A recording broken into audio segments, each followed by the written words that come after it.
the best job in the world. The process of choosing that new leader should begin now, and the timetable will be announced next week. And I've today appointed a cabinet to serve, as I will, until a new leader is in place.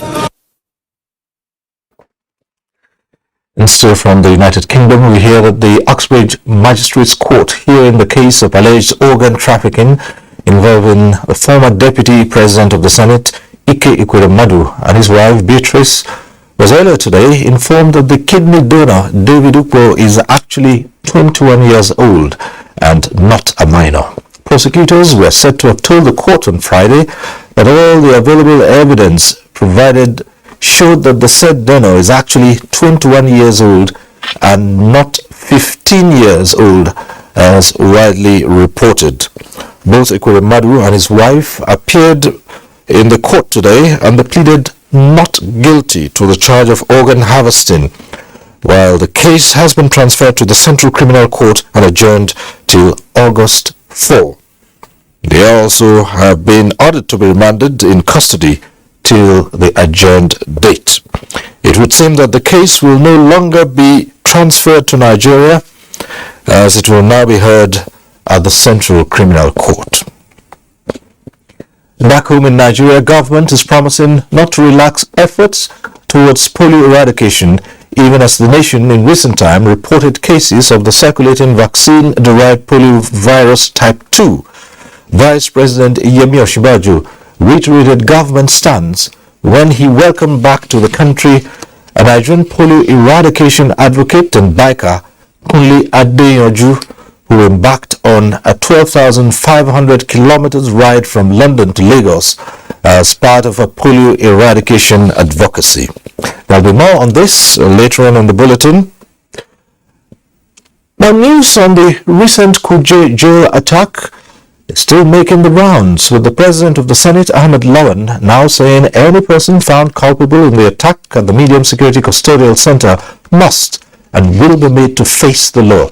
He stated this when the leadership of the Senate visited the center. Ignatius Unko has details. Ashes, debris and devastation trail the July 5th attack on the Kuje Custodial Center. This is the latest jailbreak in Nigeria. It's been one too many, but these certainly will linger in the minds of Nigerians, especially those who witnessed this operation and those living around the vicinity. Attack on a custodial center less than 50 kilometers to the three-arm zone is worrisome. But that such a high security facility does not have a functional closed-circuit television camera and a high wall fencing becomes more worrisome for the senators who were conducted around the facility by the Controller General of the Nigerian Correctional Service. This is essential, this is indispensable.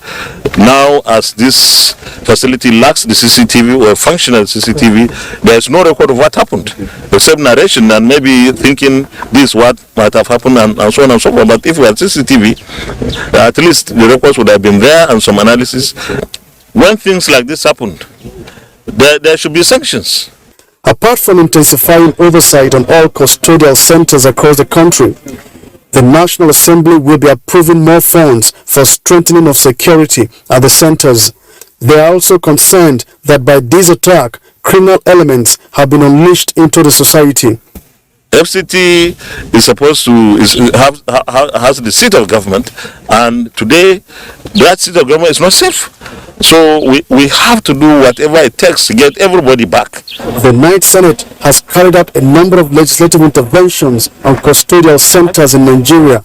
This visit will certainly reinvigorate those parliamentary resolutions. From Kuje, Ignatius, NTA News. In the meantime, the Department of State Services has refuted an online publication alleging that one of the escaping inmates apprehended by officers of the Nigeria Correctional Service at Kwali is a DSS personnel. A statement by the Public Relations Officer of the DSS, Dr. Peter Afunaya, says none of its personnel was involved in the escape episode, and at the point of the attack on the correctional facility, no DSS personnel was an inmate at the holding facility, just as the claim of carrying out a special assignment was non-existent. The DSS condemns the publication and urges the public to disregard the said report. The federal government is saying that it is taking the repatriation of Nigerian refugees as top priority and has begun the process with those in Cameroon, while talks are on with the authorities in Niger and Chad. Federal Commissioner at the National Commission for Refugees, Migrants and Internally Displaced Persons, Imam Suleiman Ibrahim, disclosed this while featuring at the weekly executive briefing of the press organized by the presidential media team. State House correspondent Jide Onifade reports. It is the 42nd edition of the executive briefing organized by the presidential media team. This edition focuses on the current status of the efforts being made by the National Commission for Refugees, Migrants and Internally Displaced Persons in the management of the refugees situation in Nigeria. Federal Commissioner Imam Suleiman Ibrahim, whose office is responsible for the coordination of the national action for the protection and assistance of refugees and asylum seekers in Nigeria, has been speaking on what the situations are. And under the Progress V4 platform, which we run with the UNHCR, we've been able to register 84,803 refugees in Nigeria. We have 1,570 asylum seekers, over 7,000 urban refugees. We've been able to voluntary return about 17,234 Nigerians back home. And during the recent evacuation, we've been able to record 1,625 returnees, evacuees from the Ukraine-Russian war. She notes that governments cannot address humanitarian challenges on their own, and therefore the country has been working with other partners. The second priority area is the review of our migration policy. It was validated in 2015. Between 2015 and now, a lot has changed in the migration space. So we'd like to validate it so that we can be able to have a strengthened migration policy for the Federal Republic of Nigeria. The third priority area is concerted effort in solving humanitarian crisis with a development approach. In the past, we've solved our humanitarian crisis with a humanitarian approach. It's very important we look at it as a development issue. So that is a priority. It would be recalled that the Minister of Humanitarian Affairs, Disaster Management and Social Development, Sadia Umar Farouk, had recently briefed the press at the presidential villa on the efforts of the ministry. In the State House, Jide Onifade, NTA News. The federal government is reassuring electricity consumers that the recent changes in the governance structure of 5 electricity distribution companies will not affect the ongoing reforms and initiatives in the power sector, including the National Mass Metering Program. A statement by the Minister of Power, Abubakar Aliyu, explains that the changes are as a result of the receivership of the core investors in Kano, Benin, Kaduna and Ibadan distribution companies, whereas the Action in Port Harcourt distribution company is to provide much needed liquidity and prevent the insolvency and risk of collapse of the utility. While the federal government says it will continue to hold 40% equity stake in all electricity distribution companies, the utilities are still led by the private sector. The Bureau of Public Enterprises and the Central Bank of Nigeria state that in exercising the rights of the lenders to the core investors, the financial institutions do not retain the ownership of shares and management of the distribution companies, as timelines for exit of the banks will be prescribed by the regulators. The federal government ensures that in implementing the changes, the Ministry of Power will ensure that the changes in corporate governance do not impact on the service and stability of the distribution companies. And the federal government has declared Monday, July 11 and Tuesday, July 12, 2022 as public holidays to mark this year's Eid al-Kabir celebration. The Minister of Interior, Ogbeni Rauf Aregbesola, who made the declaration on behalf of the federal government, congratulates all Muslims and Nigerians, both at home and in the diaspora, on this occasion. The minister assured that the administration of President Muhammadu Buhari is committed to the security of lives and property of all Nigerians, empowering the citizens for successful living, the provision of social investment programs, and adequate security in the schools. Awegbe Shola, while wishing Muslims a happy Eid al-Kabir's celebration, urged Nigerians to take responsibility by reporting any suspicious individuals and criminal activities they observe around them to law enforcement agencies with the use of N-Alerts application that has been designed to mitigate security challenges. He also enjoined all Nigerians to be vigilant and observant of intruders in their communities. The Hajj rites have commenced in Saudi Arabia, with pilgrims moving to Mina, which is the first step in performing Hajj. Yusuf Umar monitored the movement of some Nigerian pilgrims and filed this report. These are Nigerian pilgrims from Nasarawa State moving to Mashair, which signals Nigeria's commencement of the 2022 Hajj rites. The pilgrims, who are in high spirit, are full of gratitude to Allah for being among the 1 million Muslims across the globe who are privileged to perform this year's Hajj. This Hajj is a special Hajj because of the numbers of the pilgrims that are going to perform this year Hajj. And so there are a lot of changes, like the bed space. There are a lot of spaces in between the spaces. And I think we're good to go, and we thank God. As part of final arrangement for Nigerian pilgrims, the National Hajj Commission of Nigeria held its pre-Arafat seminar with a call on all stakeholders to give their best towards a hit-free Hajj operation. Like I said, the Commission of Operation is in Nigeria presently in Abuja to ensure that the remnant of the pilgrims get here. Out of the 43,000 slots allocated to Nigeria by the Saudi authorities for the 2022 Hajj, about 42,000 pilgrims from state and tour operators have been successfully airlifted by NACON to Saudi Arabia. In Mecca, Saudi Arabia, Yusuf Umar, NTA News. In time for the first break. Thanks for staying with us. A legislative framework to eliminate quackery and strengthen the ethics of broadcast professionals in Nigeria has received support of the practitioners in Nigeria. Mobolaji Moribiri reports that this was at a one-day public hearing on a bill to establish the Society of Nigerian Broadcasters held by the House Committee on Information, National Orientation, while the Nigerian Television Authority also presented a memorandum. The excitement in this hall speaks volume. The faces and voices in attendance are the familiar ones on the television screens and the radio airwaves. Even those working behind the scene are here. A bill to provide for the regulation and conduct of the practice of broadcasting in Nigeria, changing it from being an all-comers affair, is the reason for their excitement. There is a need to have those who regulate broadcasters as broadcasters. And that is the best form of regulation. Our prayers here is for the existence and establishment of Society of Nigerian Broadcasters. It should be granted. It will lead to the collaboration with training institutions for knowledge acquisition. We need a body that will regulate all of us. See the professional conduct of broadcasters, just as we have in other professions. The Commission is already empowered by NBC Act to establish the Broadcast Institute.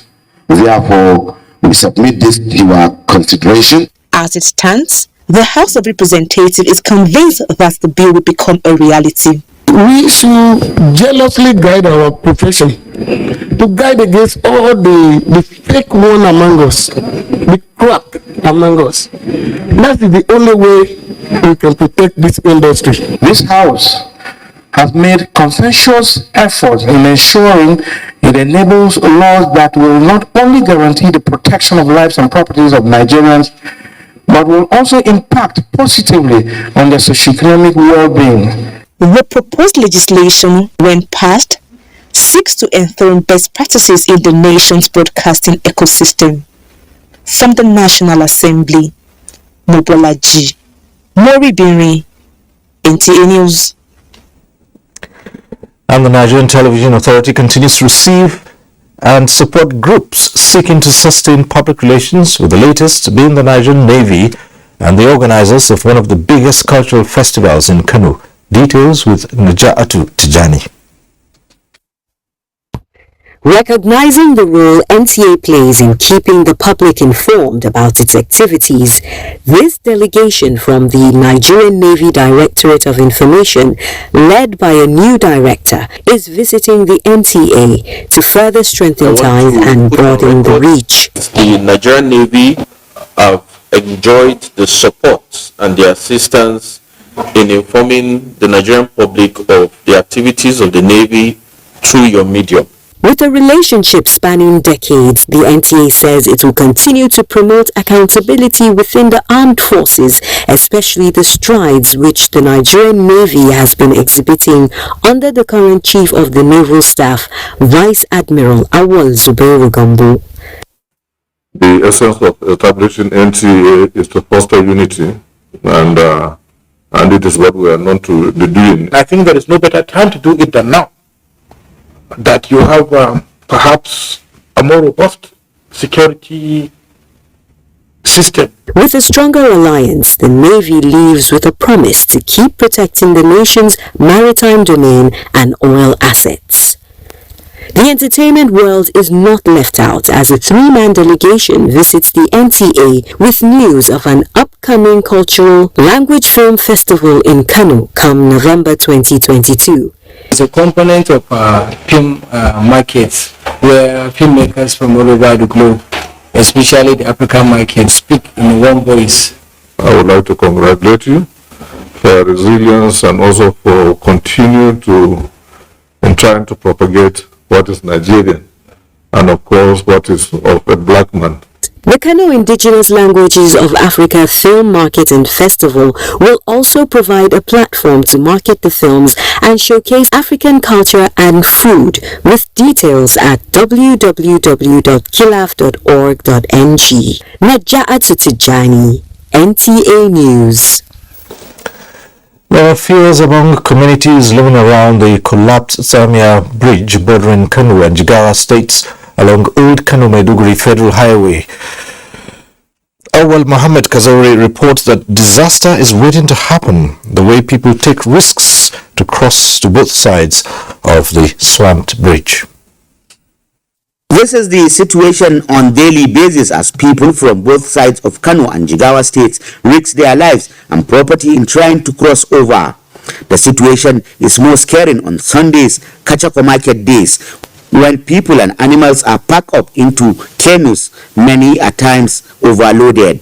The residents express worry that since the collapse of the bridge over a year ago, their business activities have been affected. Although they commended government for the temporary road provided, but they lament it has now become useless with the coming of the rains, resulting to the river submerging both the old and the temporary road provided. We suffered a lot before getting the canoes that will ferry people from across the river. The flood has forced us to follow Shuarin Road, which is about 100 kilometers in addition to the road we used to follow. The people appealed to federal government to come to their aid to hasten the reconstruction of the bridge. Recently, the officials of the Federal Ministry of Works clarified that the contractor has to slow down on the work for the river that is overflowing at its peak because of the rainy season. Meanwhile, motorists traveling to some of the northeastern states have resorted to a diversionary road linking Burnum Kudu, Duse to Kano for their journey. The alternative route is however being overstretched as it was not meant for that volume of vehicles and those heavy in nature. In Duse, Awal Muhammad. A 5-day training on waste to wealth management organized by the Northeast Development Commission for over 500 youths in Adamawa State has ended with a call for the establishment of Organic Waste Recycling Cottage Center to enhance productivity of the beneficiaries. Yusuf Jika reports. The training of 150 scavengers by the Northeast Development Commission on waste management and recycling methods has not only exposed the participants on the various methods of waste recycling, but provided them the opportunity to explore diverse business ideas. The facilitator on the training, who is an expert on global waste management, Yakmut Saleh, said there are tens of business opportunities on waste to include paper waste, glass, aluminium, and agricultural or forest waste that, if properly managed and harnessed, will change the economic realities of the people for the better. Considering global turnaround in things, it has become paramount to train women and youths in management of waste. Participants on the training said a lot have been achieved during the training and expressed the determination to work towards improving the economic growth in their respective communities through West World. I'm going to impact knowledge to those that don't have an idea about it. According to them, the training session and the provision of starter packs by the Managing Director, Northeast Development Commission, Muhammad Goni Al-Kali, is a right step towards a right direction. In Yola, Yusuf Jika, NTA News. I'm now to link up with Hingino Lagos Center for more reports. Hingino. Thank you, Cyril. Nigeria is strengthening its bilateral relations with the European Union through the agricultural sector as the collaboration is birthing a 1.3 billion euros agribusiness platform. Ruth Ario Samuel reports that the platform will create opportunities for more investment in the sector. The agricultural sector has continued to yield positive impact as a means of revenue diversification for the country. The sector's input to GDP stands at 22% and has in no small measure contributed to food security in the country. This gathering of industry players from the public and private sector is rubbing minds to harness the full potential of the agricultural sector. The population of Nigeria is growing with 5 million people per year. That's the population of my country.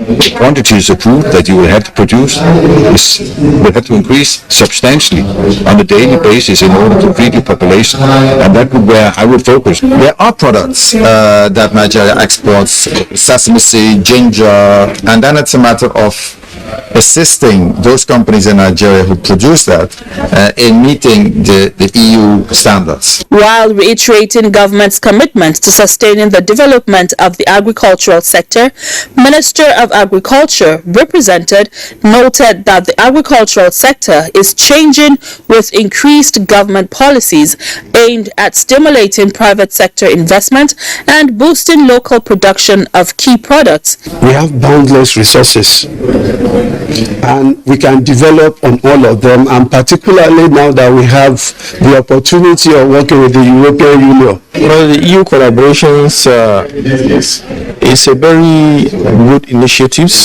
which I believe will help Nigerian government in the first place to improve revenue generations. This collaboration will provide ways to support, promote, and increase climate-smart agricultural production, which will address food insecurity, increase agricultural exports, tackle skill gaps, as well as job creation.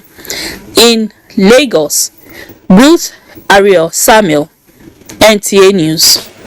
Away from agriculture now, many have been sent to early graves, families homeless, property and investments destroyed as a result of building collapse and associated disasters. The spate of building collapse in Lagos makes one wonder if there is even a code for the construction industry.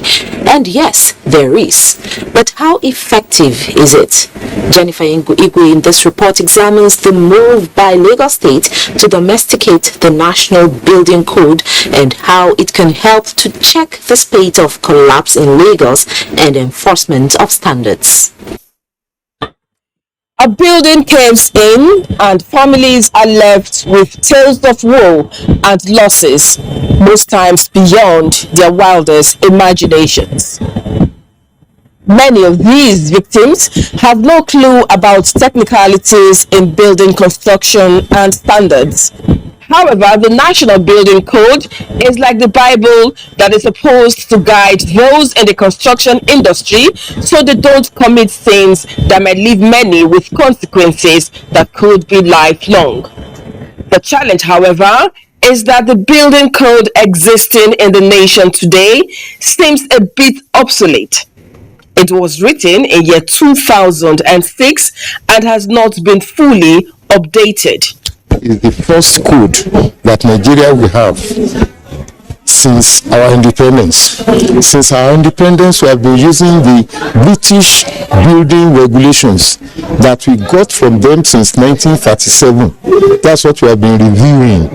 States are expected to domesticate the code to meet their peculiarities, but experts from the Association of Architects in Lagos insist no state has done so, and this is worrisome. When you look back to the colonial days, we are more conversant with the British product or the German or the European product.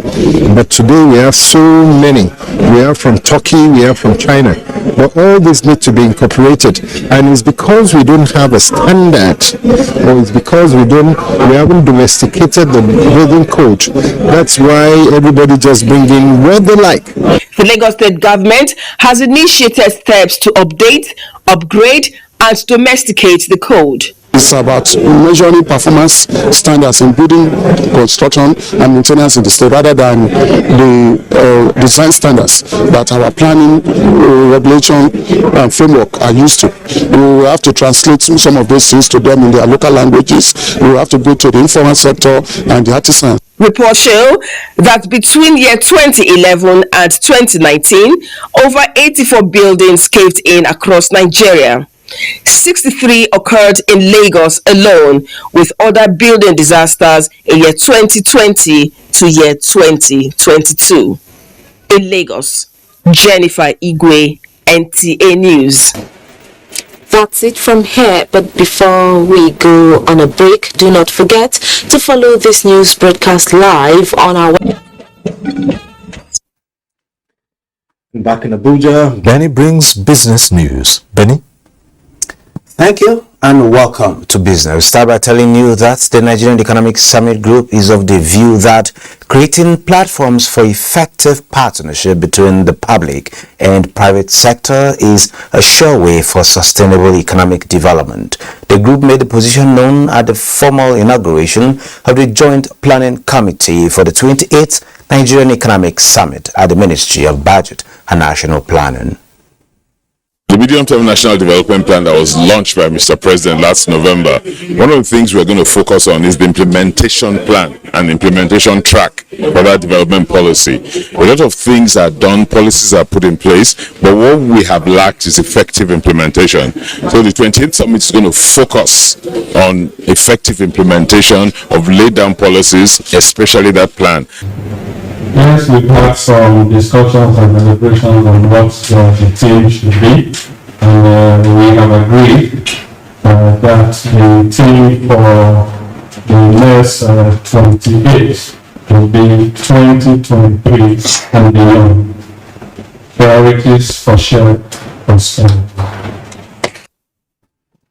And Nigeria's equities market recorded its first gain of the week, though on a slight note, as market watchers expect it to continue to trade mixed with minimal activity level. The all-share index appreciated by 0.01% to close at 51,563.73 basis points, with market capitalization settling at 27.8 trillion naira.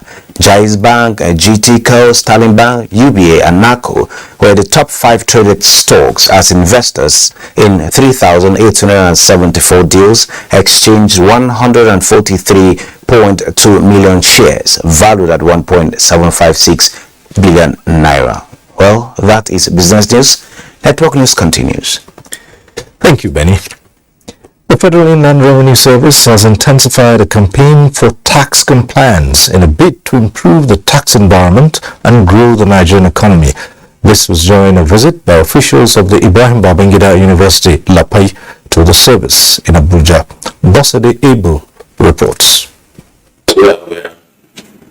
Today, tax levy on portable rose well over 60% of what the community shares on monthly, because without tax, there will not be development. The Ibrahim Babangida University Lapai is joining the campaign. The reason is to boost revenue generation. This, they say, is part of effort to enhance revenue drive. As a first-step measure, the university is introducing Department of Taxation. And that is to provide the needed manpower, not only for the state, but for the country in general. Until this moment, many people are not conversant when it comes to issue of taxation. And I think that is the need for us to start that so that we can provide the needed skills, the needed manpower, the needed enlightenment by the time we commence that particular department in IBB University. Executive Chairman Mohamed Nami assures the University of the Nation Revenue Body's support and urge others to key into the initiative. In Abuja, Bossede Abel continues. Workers in the informal sector can now enjoy claims and compensations arising from injuries, occupational diseases or accidents if they enroll with the Nigeria Social Insurance Trust Fund, as the fund widens its social security protection. The new vista for compensation, however, has some procedures. Emmanuel Ayimiru reports. To meet up with the full implementation of the Employees Compensation Act of 2010, which provides coverage for all workers, the NSITF is working through some well-organized platforms to reach out to victims of occupational hazards in the informal sector, even though workers in the formal sector have been enjoying the scheme since 2010. We have sensitized about 8,500 informal sector workers. We have enrolled more than 1,000 of them. If you get injured in the course of work, on your way to work, on your way back from work, or in a working place, you will be covered under the scheme in terms of where you get injured, disabled, occupational disease, or death occurs in the course of work. Going by the procedure for compensation, the NSITF is of the view that certain requirements must be met. The workers stand to lose if they are not enrolled in this scheme. It is 1% of the workers' total enrollment that the employer will pay into the scheme to ensure them. In the last 6 months, we have paid a total of 306 million in claims and compensations. The expansion of employees' compensation scheme to include the informal sector is part of the reforms to reposition the agency in ensuring better service delivery to Nigerian workers. Emmanuel Ayemiru, NTA News. In another push for the infrastructure sector in Nigeria, the federal government has presented to the public the reviewed National Integrated Infrastructure Master Plan. The reviewed master plan is the result of government's constant endeavor to build next-generation infrastructure that will improve the quality of life as well as ease of doing business. Neka Oko reports.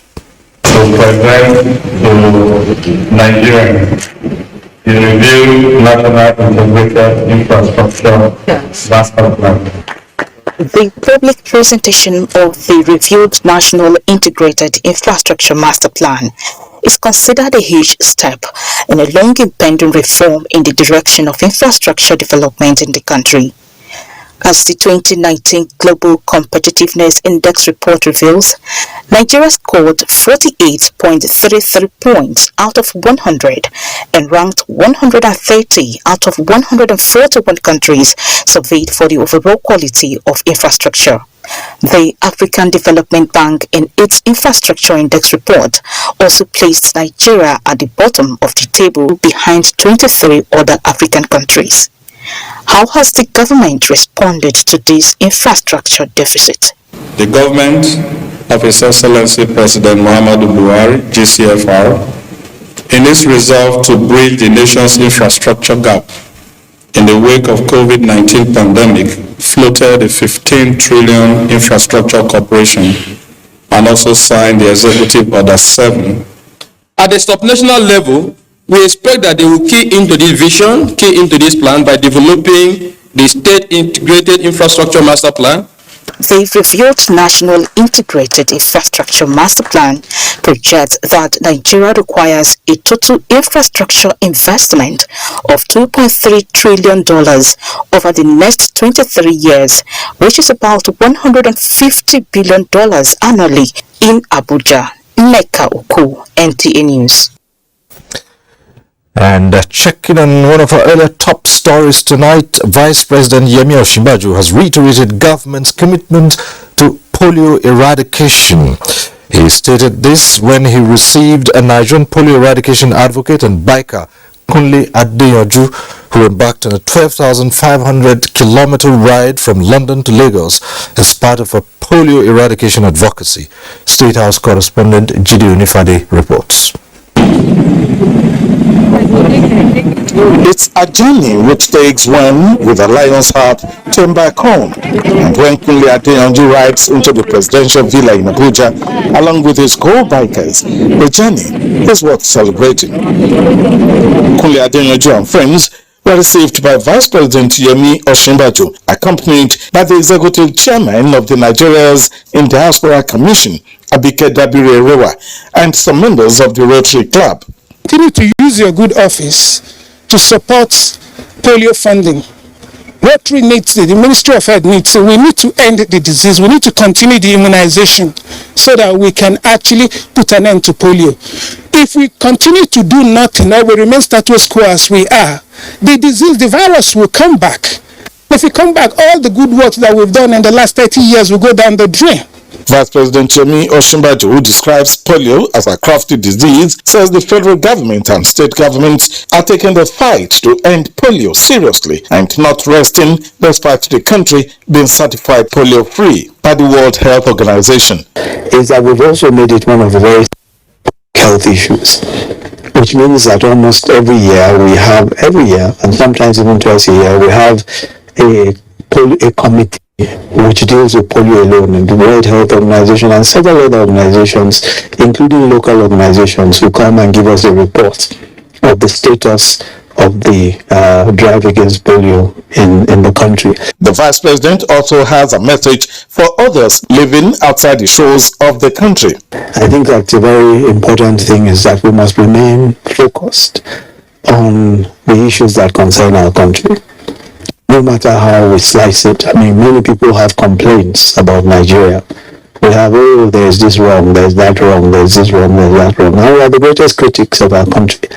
But one thing we all agree on is the fact that these people who are called Nigerians has celebrate.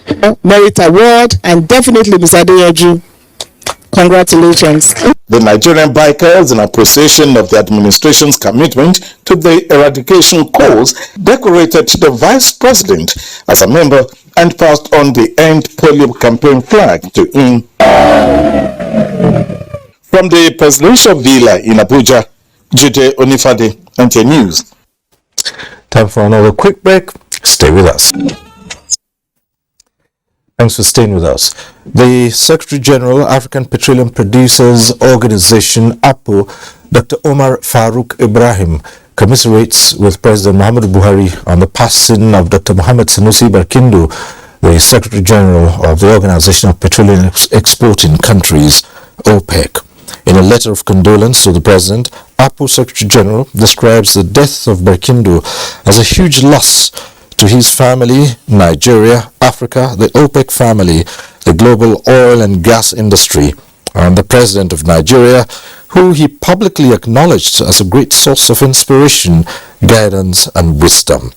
He says, quote, as Secretary General of OPEC and a key driver of the OPEC Plus alliance, Barkindo's contribution to the stabilization of the global oil industry from 2016 and especially during COVID-19 will always be remembered.